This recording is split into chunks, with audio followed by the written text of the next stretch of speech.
दोस्तों, ये तो आप सभी को पता है कि हमारा ब्रह्मांड बहुत बड़ा है और कुछ लोग तो ये भी कहते हैं कि हमारा ब्रह्मांड अनंत है, यानी इसका कोई अंत नहीं।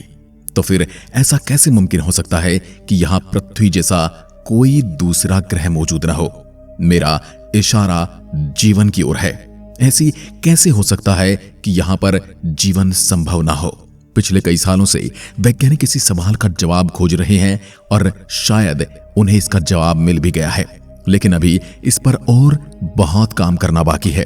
अपने इसी प्रयास को पूरा करने के लिए हमने लगातार मंगल ग्रह पर कई मिशन भेजे हैं।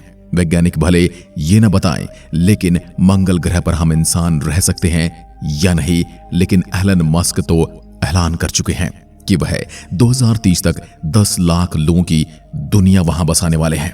तब जरा सोचिए, मंगल ग्रह पर यदि धरती की सारी जनसंख्या वहां पर चली जाए तो वहां की दुनिया कैसी होगी? क्या वे मार्स पर जाकर जीवन जी पाएंगे?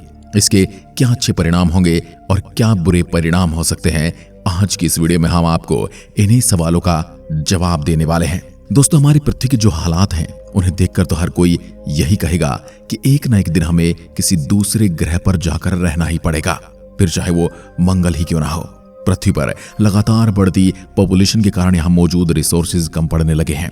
इस समय पृथ्वी के लोगों की जनसंख्या करीब 7.8 अरब और 2057 तक ये आंकड़ा 10 अरब तक जाने वाला है, ऐसा वैज्ञानिकों का अनुमान है। और उनके मुताबिक 22वीं सदी तक यह संख्या 11 अरब तक पहुंच जाएगी। अब पृथ्वी जैसे ग्रह को इतनी जनसंख्या झेलना तो मुमकिन नहीं है, तो हमें किसी दूसरे ग्रह पर जाना ही पड़ेगा। और अगर मान लीजिए पृथ्वी ने इतनी जनसंख्या झेल भी ली, तब भी एक घर में 40 लोगों को साथ रहना पड़ेगा, क्योंकि तभी जाकर इतनी जगह बच पाएगी कि हम खेती जैसे दूसरे काम कर पाएं। दोस्तों, मंगल ग्रह का जो डायमीटर है वो हमारी पृथ्वी के डायमीटर से आधे से भी कम है। वह इसका सरफेस एरिया भी पृथ्वी के सरफेस का मात्र 28% ही है। यानी अगर हम पृथ्वी की जमीन वाला हिस्सा एक गोले में तब्दील कर दें तो वह मंगल ग्रह के एरिया के बराबर होगा। सिर्फ इतना ही नहीं, बल्कि मंगल ग्रह का वजन भी हमारी पृथ्वी के वजन से काफी कम है। दरअसल मंगल का वजन हमारी पृथ्वी से 10 गुना कम है, जो एक चिंता की बात खड़ी कर देता है।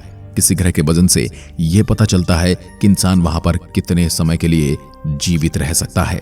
मंगल ग्रह पर जाने के बाद इंसान जितने समय तक वहां पर रहेगा, उतने ही उसके मांसपेशियों और रीढ़ की हड्डी में दिक्कत आने लगेगी।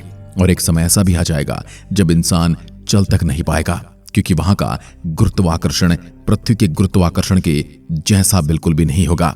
लेकिन यह दिक्कत इतनी बड़ी नहीं है, इसे आसानी से सुलझाया भी जा सकता है। या फिर हो सकता है कि आने वाली पीढ़ी इस माहौल में जन्म ले और वो उस माहौल के अनुकूल ढल जाए।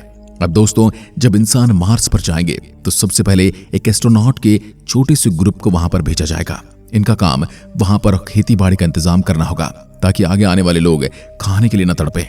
इसके लिए उन्हें सबसे पहले मार्स पर खेती करने के लिए हमें छोटे छोटे तंबू जैसे घर बनाने पड़ेंगे। फिलहाल अभी वैज्ञानिकों ने यह पता लगा लिया है कि मंगल ग्रह पर आलू और मटर जैसे कुछ ही चीजें शुरुआत में उगाई जा सकती हैं। मार्स पर जो एस्ट्रोनॉट सबसे पहले जाएंगे, उन्हें अपने साथ बहुत सारा खाना ले जाने की जरूरत पड़ेगी, क्योंकि मंगल ग्रह पर सब्जियां उगने में काफी समय लगेगा। ये तो हुई बात खेती बाड़ी की। आइए अब जानते हैं कि मंगल ग्रह पर घर कैसे बनाए जाएंगे और सबसे बड़ी बात, किस चीज से बनाए जाएंगे। दोस्तों, हमारी पृथ्वी से घर आमतौर पर ईंट या फिर पत्थर से बनाए जाते हैं, लेकिन ऐसा मार्स पर करना बहुत महंगा पड़ेगा, क्योंकि पहले यहां से मिट्टी वहां ले जानी होगी, फिर उसे पकाना होगा, जो कि लगभग नामुमकिन है। इस दुविधा का समाधान निकालते हुए वैज्ञानिकों ने 3D प्रिंटर जैसी एक टेक्नोलॉजी को इस्तेमाल में लेने की बात की है। अगर आपको नहीं पता तो बता दें कि जैसे एक नॉर्मल प्रिंटर फोटोज को प्रिंट करता है, वैसे ही एक 3D प्रिंटर एक ऐसा प्रिंटर होता है जिसमें अगर किसी चीज का नक्शा डाला जाए तो वह उस चीज की एक 3D कॉपी बनाकर रख देता है। यह तरीका ईंट वाले तरीके से काफी सस्ता है। मंगल ग्रह पर घर उसी चीज से बनाए जाएंगे जो वहां पर सबसे ज्यादा मात्रा में मौजूद है। और जैसा कि हम जानते हैं कि मंगल ग्रह पर सबसे ज्यादा मात्रा में धूल और बालू मौजूद है, और वैज्ञानिकों का कहना है कि इन्हीं चीजों से मंगल ग्रह पर घर बनाना सबसे सही रहेगा। खैर, यह तो काफी बाद के प्लान हुए। जब कुछ शुरुआती एस्ट्रोनॉट्स मंगल पर लैंड होंगे तो उनके पास घर बनाने तक का समय नहीं होगा, इसलिए वह पृथ्वी से ही अपने घरों को वहां पर लेकर जाएंगे। 2016 में कई सारी स्पेस एजेंसीज और ऑर्गेनाइजेशन ने अलग अलग घरों के आइडियाज को नासा को देना चालू किया। इनमें से कुछ घरों के मॉडल्स आप अपनी स्क्रीन पर देख सकते हैं। ये घर कोई मामूली घर नहीं होंगे, बल्कि इन्हें एक तरीके से डिजाइन किया जाएगा कि मार्स पर मौजूद सारी रेडिएशन से इंसानों को बचाया जा सकेगा और साथ ही इसके अंदर का तापमान भी बिल्कुल नॉर्मल रहेगा। नासा के पास एक बहुत बड़ा एरिया भी मौजूद है जहां पर बिल्कुल मंगल ग्रह के जैसे ही माहौल रहता है, जिससे वहां पर अच्छे से टेस्ट वगैरह किया जा सके। इन सभी छोटे छोटे सवालों के उत्तर तो हमारे पास हैं, लेकिन अभी भी मंगल ग्रह पर इंसान को भेजने से जुड़ी कुछ ऐसे सवाल हैं जिनका ना हम अभी तक उत्तर दे पाए हैं और ना ही अगले 20-30 साल में देने वाले हैं।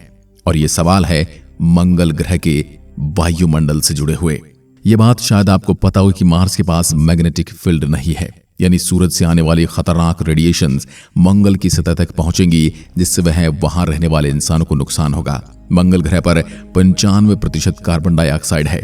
इसका मतलब हुआ कि जब भी इंसान अपने घरों से बाहर निकलेंगे तो उन्हें बड़े बड़े ऑक्सीजन सिलेंडर्स को अपने साथ रखना होगा और साथ ही में एक स्पेस सूट भी पहनना होगा। तभी इंसान खुद को रेडिएशन और कार्बन डाइऑक्साइड की मार से बचा सकेंगे। इसके अलावा मंगल ग्रह पर पानी जैसे ही कंटेनर से बाहर निकलेगा वह तुरंत 4 डिग्री सेल्सियस पर उबलने लगेगा। मंगल ग्रह का तापमान काफी ज्यादा पेचीदा है। मंगल ग्रह के ध्रुवों का तापमान -153 डिग्री सेल्सियस के आसपास रहता है, जो सच में बहुत ज्यादा ठंडा है। एक कंपैरिजन के लिए आपको बता दें कि माउंट एवरेस्ट की चोटी पर -45 से -47 डिग्री तक का तापमान नोट किया गया है। दिन के समय में मंगल ग्रह पर बहुत सारी हवाएं गर्म हो जाती हैं और करीब 20 डिग्री सेल्सियस के तापमान पर बहने लगती हैं। यही हवाएं इक्वेटर यानी किसी भी ग्रह के बीच वाले भाग में करीब 27 डिग्री सेल्सियस के आसपास रहती हैं। मंगल ग्रह का तापमान बहुत जल्दी बदलता है और रातें इतनी ज्यादा ठंडी होती कि उन्हें झेलना बहुत ज्यादा मुश्किल है। अगर आपको पृथ्वी से मंगल ग्रह से जुड़ा और ज्यादा कंपैरिजन चाहिए तो इस फैक्ट को सुनने के बाद आप जरूर चौंक जाएंगे। मंगल ग्रह पृथ्वी के मुकाबले सूर्य का एक चक्कर लगाने में 2 गुना ज्यादा समय लेता है। मंगल ग्रह को सूर्य का एक चक्कर लगाने में 687 पृथ्वी के दिन लगते हैं, जो पृथ्वी के 2 साल के बराबर हैं। मंगल ग्रह पर मौसम सारे एक ही जैसे रहते हैं, बस फर्क ये पड़ता है कि हर मौसम पृथ्वी के मुकाबले 3 महीने लंबा चलता है। अब आते हैं अपने मेन सवाल पर कि कैसे पृथ्वी की सारी जनसंख्या वहां पर समा पाएगी और क्या होगा जब इतने लोग मंगल ग्रह पर चले जाएंगे। दोस्तों, मार्स पर जाना इतना आसान नहीं है। वहां जाने के लिए पहले तो एस्ट्रोनॉट्स को बहुत ज्यादा ट्रेनिंग दी जाएगी ताकि वे मंगल के द्विधापूर्ण वातावरण में अपने आप को जीवित रख पाएं। खैर, मंगल ग्रह पर इंसानों को छोटे छोटे कैप्सूल जैसे दिखने वाले स्पेसशिप में भेजा जाएगा, जिनको बनाने की कॉस्ट काफी कम होगी। लेकिन डराने वाली बात यह है कि इनमें से ज्यादातर कैप्सूल रास्ते में ही या तो ब्लास्ट हो जाएंगे या किसी भी तरीके से नष्ट होकर गायब हो जाएंगे। कुछ ऐसा ही 1960 में हुआ था, जब 45 कैप्सूल्स को मंगल ग्रह तक भेजा गया था, जिसमें से 26 कैप्सूल का क्या हुआ था यह आज तक कोई नहीं जान पाया है। खैर, अगर तब भी मान लेते हैं कि 8 अरब लोग मंगल ग्रह पर पहुंच जाते हैं और उसके बाद भी मंगल का एरिया इतना ज्यादा बड़ा नहीं है कि इतने सारे इंसानों को वह झेल पाए। इस दुविधा का भी उत्तर बताते हुए वैज्ञानिकों ने कहा कि जरूरी नहीं है कि हम मंगल ग्रह की सतह पर ही रहें। हम मंगल ग्रह पर अंडरग्राउंड बस्तियां भी बना सकते हैं, यानी ऊपरी सतह के नीचे एक पूरा का पूरा शहर या एक पूरा का पूरा देश। यह सुनने में भले ही थोड़ा अजीब लगता है, लेकिन ये आसानी से किया जा सकता है।